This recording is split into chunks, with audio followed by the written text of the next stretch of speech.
The Black Cats have made enough noise in 2026 for the calm inside the dressing room not to last much longer.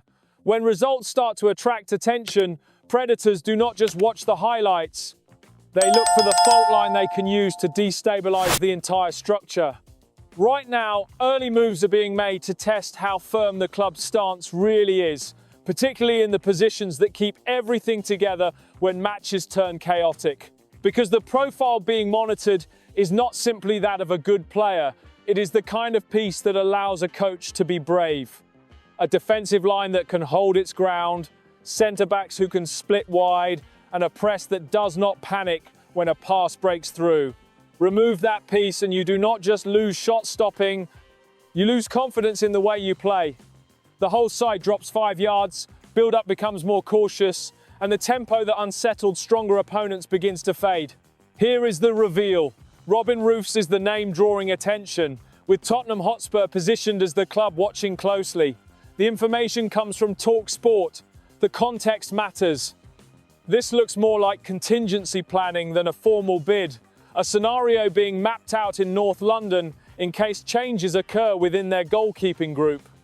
That distinction is important because contingency planning is where clubs assess leverage long before any price is placed on the table. So what should the decision makers do with this? First, stay calm. Roofs is under contract until 2030, exactly the kind of deal that turns curiosity into a premium asset. He arrived for around €11 million from NEC Nijmegen, which means the ownership would view any sale as a major return opportunity rather than a cooperative exit. Even without a public offer, his valuation has already moved into territory where €30 million or more would reasonably be the starting point for serious talks, purely because of age, performance level, and contract length. If the club choose to monetize, the timing is obvious. Peak form, long contract, top flight spotlight. But the footballing cost is real. In this manager's model, the goalkeeper is not a passive figure. He is an active distributor, a reset button under pressure, and a sweeper protecting the space behind a high defensive line. Replace that with a conventional first-choice goalkeeper, and the entire defensive structure has to become more conservative. As for succession, the immediate internal answer would be Anthony Patterson, assuming he remains part of the group. He knows the environment and can step in without ripping up the dressing room hierarchy overnight.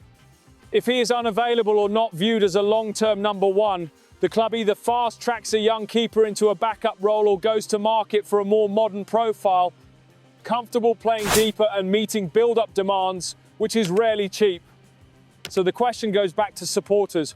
What fee would you accept if you saw this emerging talent leave, or is he untouchable from this point on?